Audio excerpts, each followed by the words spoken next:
Greetings, Minecrafters, and welcome to Episode 6 on Becoming Free, Part 1. There's so many ways for us to feel free. And in order to start this process, we must first gain a very solid understanding of the difference between the authentic self and the ego. And when we speak of the ego, we're not talking about the old Freudian sense in his theory of personality, but rather in the contemporary sense, meaning the part of ourselves that is attention-seeking, insatiable, constantly looking for approval, validation, and reassurance. This is a part of us that gets a charge out of complaining, gossiping, putting someone else down ever so slightly to make ourselves feel better. You might be saying, oh, this isn't me. I'm not a gossiper. I wouldn't, put anyone else down.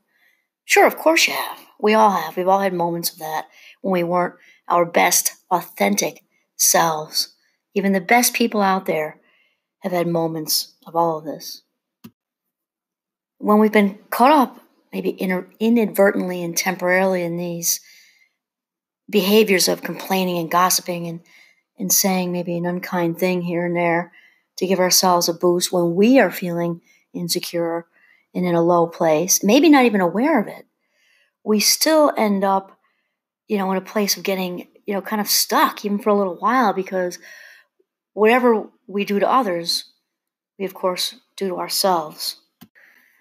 And of course, anyone who's got a pattern of what we would term codependent behavior certainly knows what it's like to feel trapped in a relationship where you're the rescuer, got to swoop in and rescue that person, let's say in a romantic relationship, or a people pleaser, and your whole thing is chasing around external approval. That's like being in emotional jail all by itself.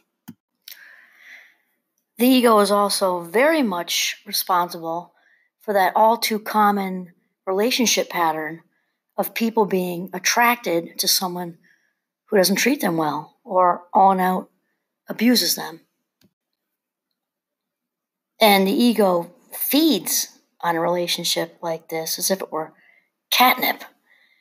She'll break up with this jerk or he'll break up with this jerk, and there's one after another, and then they keep showing up, in different forms, wearing different outfits, because the pattern is being kept alive by the ego being satiated temporarily.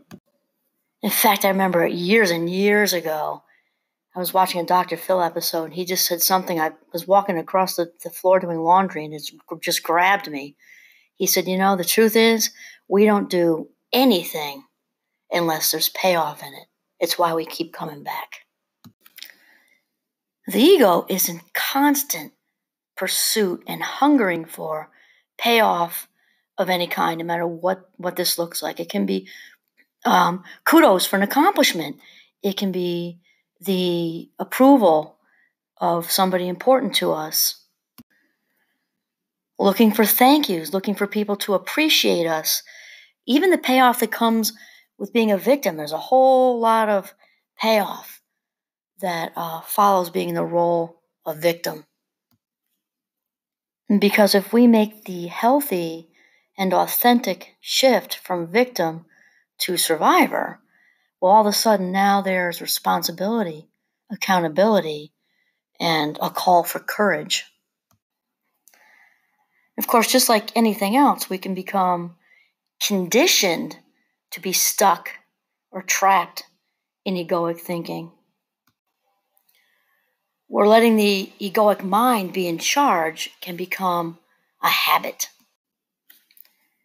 Eckhart Tolle says that most people are so completely identified with the voice in the head, the incessant stream of involuntary and compulsive thinking, and the emotions that accompany it, that we may describe them as being possessed by their mind.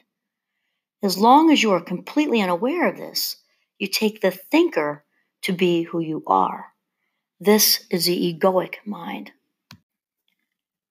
And of course, one of the main themes of this series of podcast episodes is that we are what we think, and we can learn to practice thought control by challenging this thought chatter, keeping or choosing to keep what's true and positive for us and discarding anything that's negative, untrue, or even toxic. And as thoughts come first and feelings come second, we can literally turn our lives around by taking control of our thoughts. Ceasing to agree with or allow angry or jealous thoughts will then have us feeling less angry and jealous. In fact, one of my very favorite ever all-time reads is The Four Agreements by Don Miguel Ruiz. And this is one of his main themes, is that we agree from the very beginning as children with all sorts of things that are said to us, whether positive or negative. We just automatically accept these. And then we learn to act based on these agreements. And we are largely doing this based on rewards and punishments, right? We want to seek approval early on because it feels good. This is a reward and reinforces us to continue seeking approval. And we also very naturally want to avoid the pain of rejection, which would be the punishment piece. Of course, one of the beauties of being an adult is that we now have choice. We also have voice. So I like to say that together. As adults, we now have voice and we have choice, which means that we no longer have to continue agreeing with harmful things that were said to us and that we've internalized. We can now fact check and sort of dispose of any of these, harmful messages that we no longer want and that we no longer choose to identify with. So for part one of this episode, we are going to hone in one of the most important strategies for becoming free, which is learning not to take things personally. This is also the second agreement of Ruiz's book, The Four Agreements, which is don't take anything personally. And the author says, nothing other people do is because of you. It is because of themselves. All people live in their own dream, in their own mind. They are in a completely different world from the one we live in. When we take something personally, we make the assumption that they know what is in our world. We try to oppose our world on their world. Ruiz says also plays in with our, previous discussion on the ego, because Ruiz says that personal importance or taking things personally is the maximum expression of selfishness because we make the assumption that everything is about me. Ruiz goes on to explain that, this happens from the ground up through a process he calls domestication. And then later on, he makes an analogy or sort of compares it to a play or a movie where we become, the main character on our own stage. And this is certainly nothing to feel badly about because this is cognitively, just sort of how it is. And when I discuss this with my students in positive psychology, I often, I'm looking around the room, I see these faces, like, oh no, you mean I'm not first to my mother and father or my mother and mother? And the truth is, as far as the incoming information and their own filter, you can't be. And of course, good, loving parents, the most amazing of parents, are continually making conscious cognitive choices to put their children first. And at the same time, when incoming information is coming in through a conversation or, whatever, it has to kind of roll through this filter of their perspective as the main character. It's just the truth. And And this very plain, simple truth can really help to set us free from being hooked into taking things personally. Ruiz then goes on with a really basic example that probably the high majority of you can relate to. And he says, someone gives you their opinion and says, hey, you look fat, what's going on? He says, don't take it personally, because the truth is that this person is dealing with his or her own feelings, beliefs, and opinions. That person tried to send poison to you, and if you take it personally, then you take that poison and it becomes yours. Taking things personally makes you easy prey for these predators, which he refers to as black magicians.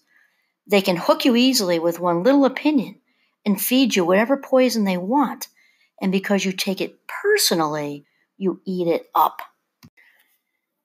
This also ties in with what we said earlier about the ego sort of constantly being in search of payoff. And sadly, self-punishment is also a really strong payoff. And the ego very much enjoys being a victim. Also remember that the brain likes patterns. The brain is actually very lazy. It enjoys what's familiar to it. So if you've grown up with, a lot of, shameful messages or negative as a child, you become comfortable with this. And often as an adult, actually, seek out further reinforcement for these earlier agreements that you've internalized. So we can actually become conditioned to unconsciously seek out people and situations that are negative and toxic, delivering shameful messages to us that further strengthen agreements we've made along the way. Even in an everyday sense, I'm sure that most of us have experienced this. Somebody kind of, walks in the room with this positive, really charismatic energy. And, they don't have to say verbally, don't mess with me. People just wouldn't even try that. They're positive, charismatic, and confident, wouldn't have a desire to. It just wouldn't happen. And on the flip side of that, somebody just puts out that energy of being insecure and comfortable with being mistreated or even abused. And it's like setting a doormat out for it. It just invites, this negativity to just kind of walk right in. It's what they're putting out there.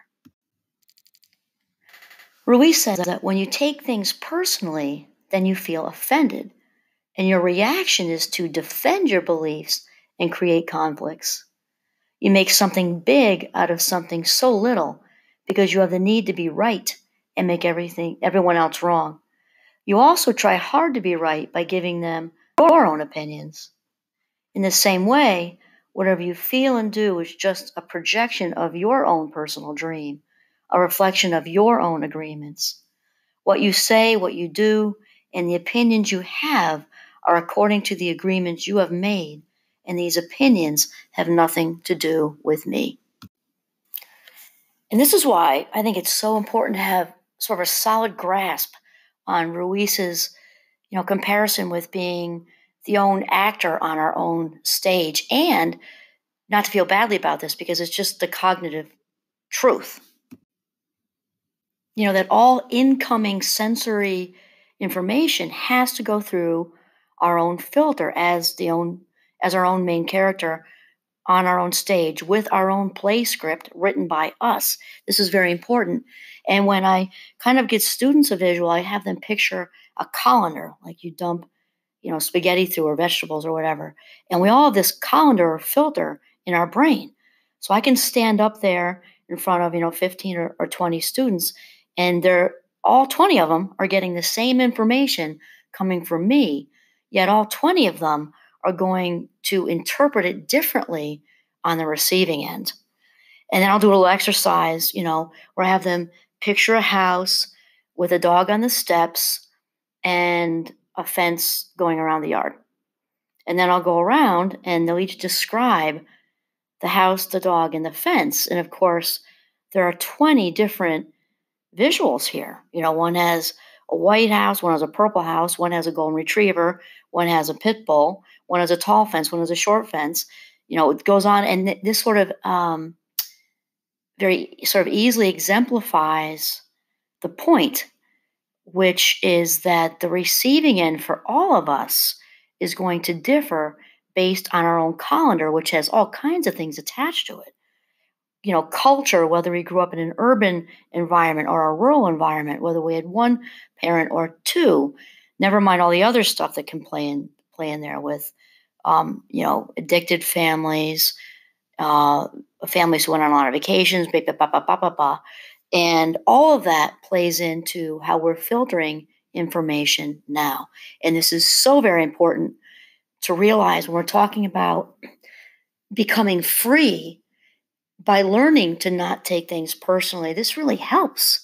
We're all walking around with a different filter. Of course, whatever it is that's said to us is coming from their own perspective, which has been influenced, even in that one comment, in that one moment, in that one conversation, it's being influenced by their whole lives. This also ties in beautifully with what Eckhart Tolle said earlier about, most people being completely identified with this voice in the head, this incessant stream of, compulsive thinking, often referred to as the monkey mind, as we've talked about earlier, and also how people don't challenge this and they actually take this thinking to be who they are when this is the egoic mind. And Ruiz very harmoniously kind of piggybacks on what Eckhart Tolle says when he explains that the mind can also talk and listen to itself. The mind is divided as your body is divided. Just as you say, I have one hand and I can shake my other hand and feel the other hand, the mind can talk to itself. Part of the mind is speaking and the other part is listening. And that we have the choice whether or not to believe the voices we hear within our own minds. And with our new awareness of the ego mind, we can choose to ignore the ego's chatter. And we can sort of toss the ego into the trunk. With the ego out of the way, the authentic self is now free to return to power and slide over into the driver's seat. Of course, the ego won't like being thrown in the trunk, as it is this insatiable, perpetually attention-seeking part of us, expected to have tantrums, bang with its fists and feet on the inside of the trunk, catching our attention. And this is okay, because it constantly kind of reminds us that it's there. And with this contrast with the authentic self, actually helps us grow. The key is awareness and to realize when it's the ego talking. To talk back to it, fact check, and then let it go. And once our authentic self slides over into the driver's seat, every door opens up for us for the highest quality of life, as the authentic self is the opposite of the ego. It doesn't need the kudos. It doesn't need approval. The authentic self doesn't find any reward in gossiping or spreading emotional poison or a dope fix from being mistreated or mistreating anyone else. This is because when we're feeling whole and complete and even joyful, we just don't have any desire to do any of this. We also stop being so hard on ourselves, criticizing and judging and looking for our imperfections, as well as, sort of this compulsive need to fix ourselves. Because here's the thing, authenticity doesn't need fixing. And once we kind of slide out of this ego fog that we've been in, and we become so aware of our own authenticity. It's so incredibly sobering. It's like somebody put a smelling salts under your nose. And with this new awareness, this authenticity switch flipped on, we might look back and reflect and just think, when did I get so off track? Living in this ego mind of just falsity and imitation. Sarah von Brednick talks about our path to authenticity as us being on the way to our soul-driven need to discover something more. And she talks about what will help us in making this dramatic shift or transition from imitation of the ego to authenticity is joy. She says that many of us confuse happiness and joy. Happiness is often triggered by external events we usually have no control over. You get the promotion, he loves you back, they approve your mortgage application. Happiness camouflages a lot of fears. But joy is the absence of fear. Joy is your soul's knowledge that if you don't get the promotion, keep the relationship, or buy the house, it's because you weren't meant to. You're meant to have something better, something richer, something deeper, something more. Joy is where your life began, with your first cry. Joy is your birthright. However, reclaiming joy as your birthright requires a profound inner shift in your reality. Most of us unconsciously create dramas in our minds, automatically expecting the worst from every situation, only to have our negative expectations become self-fulfilling prophecies. Inadvertently, we become authors of our own misfortune. And so we struggle from day to day, careening from crisis to crisis, bruised and battered by circumstances, without realizing that we have a choice. And just what a beautiful tie-in with what Don Miguel Ruiz was saying earlier in his book, The Four Agreements, with all about the spreading of emotional poison, gossiping, all this creating of drama. And he talks about how we literally have the choice to create our own hell, metaphorically speaking, on this earth by residing in this ego chatter, taking things personally, and internalizing all this toxicity, or we can choose to create our own heaven on this earth. Again, metaphorically speaking, we can choose to take the path of authenticity. One big step in creating our own heaven is to learn not to take things personally, because nothing anyone says about us or to us comes from us. And once we truly get this and incorporate it into our belief system, kind of bring it into our hard drive, we can then practice this every day and looking for progress and not perfection. If we take fewer things personally today than we did yesterday, then we're doing very well. This is also a huge step in becoming free, because when we learn not to take things personally, there is a drastic reduction in our own personal drama. In a sense, we develop an immunity to the emotional poison of others. It's kind of like once we choose the path to authenticity and to create our own heaven, as the authentic self, gains more and more power, it's kind of like we're walking around with a force field of self-love, shielding us from the negativity and toxicity of others. Stay tuned for Becoming Free, Part 2. This is Kimberly Quinn signing off from Northern Vermont. Have a mindful day.